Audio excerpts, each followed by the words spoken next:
In this shot, I'm wearing two different types of button-up shirts. This one from a leading brand that I paid about $35 for. And this one from Patagonia that cost me $70, double the cost. In this video, I'm talking about whether Patagonia is actually worth it and why it's so damn expensive. Roll it. Hey, if you're like me and want to make a difference in the world by the dollars that you spend, go ahead and subscribe, hit the bell, let's stay connected so that we can do this together. So I'm curious about you watching this video. Are you already a Patagonia customer?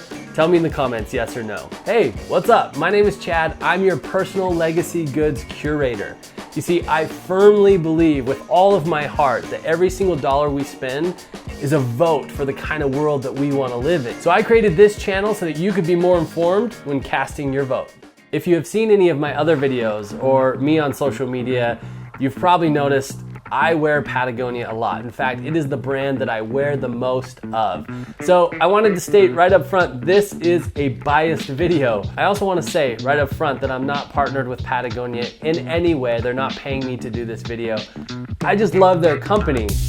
So first I want to tackle the idea that Patagonia is expensive. And yes, I get it, relatively it is expensive if you were to compare it to other brands, especially if you're buying from places like Target, Walmart. I think about this in the context of the Buddhist mindful principle of interconnection.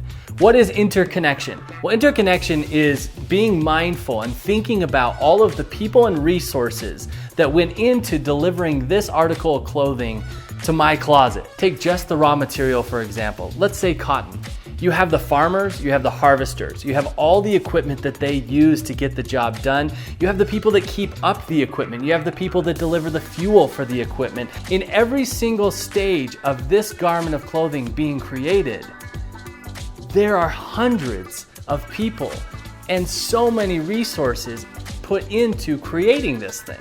It can be mind-blowing to think about how many people this article of clothing, this shirt, connects me to. Now, why do I bring up this principle of interconnection? Well, it's simple. Yes, it's a great practice in your meditation or your mindfulness if you're into that sort of thing, to help you connect to the people who you don't get to see every day, but they're involved in your life through the goods that you purchase, the food that you eat. Yeah, that's a great practice. But also, as you think about some of these brands, these big box stores, that kind of thing, that are selling garments of clothing for $10 or less, I can't even imagine. I don't know how in the world they're doing this, let alone doing it ethically.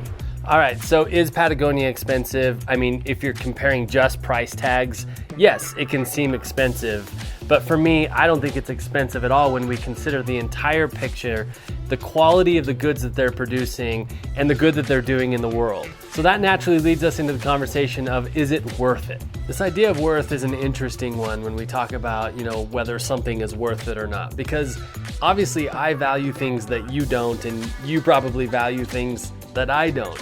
And so when we talk about something being worth it, we have to have some sort of baseline of things that we value in order to determine whether or not this thing is worth it.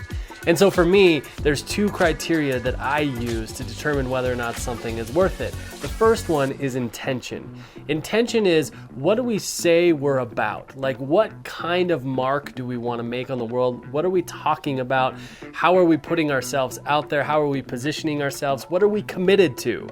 Like, what's our commitment? And guys, this goes beyond just goods and things that we're buying. This is everything in life. What is our intention?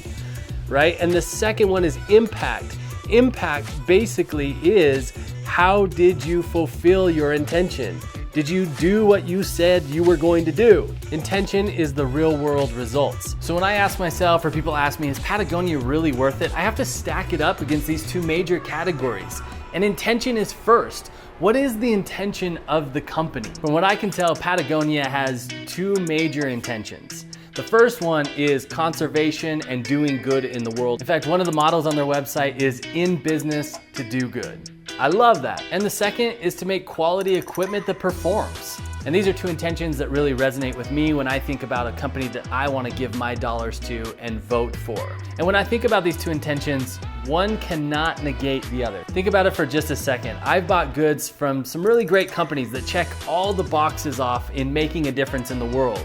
They're fair trade labor, they're using organic raw materials, they're giving back, but the products are less than stellar. They're not comfortable, they don't perform, they maybe break or fall apart quicker than I would expect them to. They're not repairable. So there's all these things. So they have one of those intentions, but in the name of one of those intentions, the other one is lacking.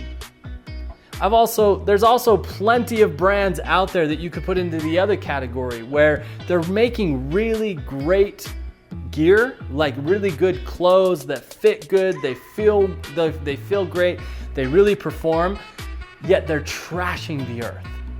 Or they're utilizing slavery or close to slavery, low income, not fair trade. I think you know who those brands are without me having to name them.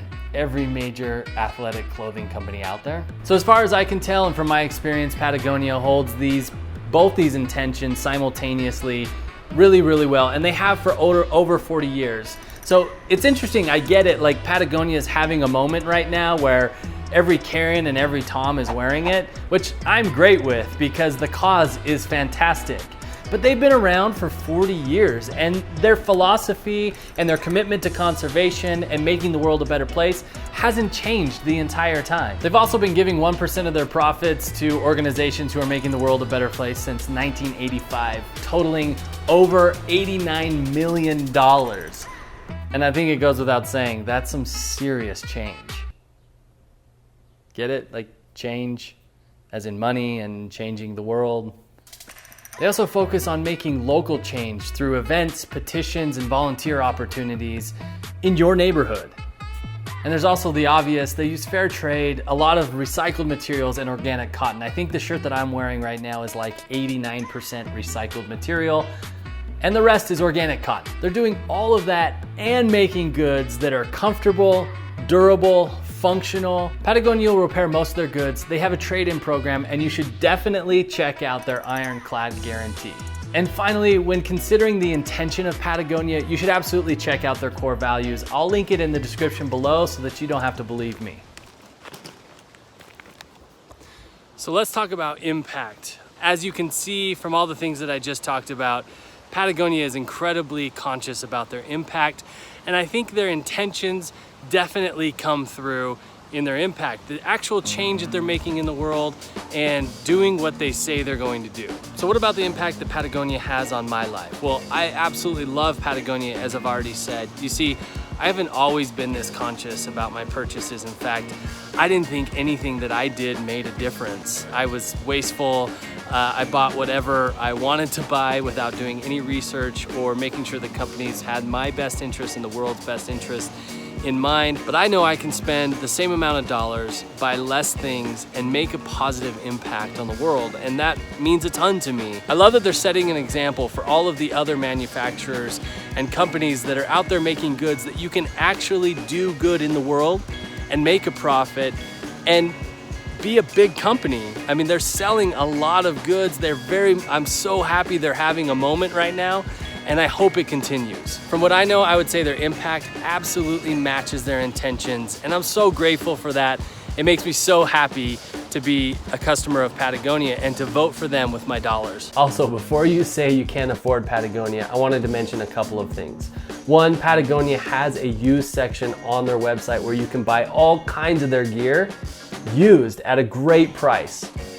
And because the gear and clothing is long lasting and can be repaired, I can often find it at thrift stores and secondhand sporting goods stores. All right, thanks so much for watching, guys. I wanna do more videos like this where I review brands, do some research, and find out what their intentions and their impact are. If you have any suggestions on brands that you like or that you wanna see me talk about or review, put them in the comments. Thank you so much. Don't forget to subscribe, hit the bell so that we can cast our votes together. And what else is there to say? Peace.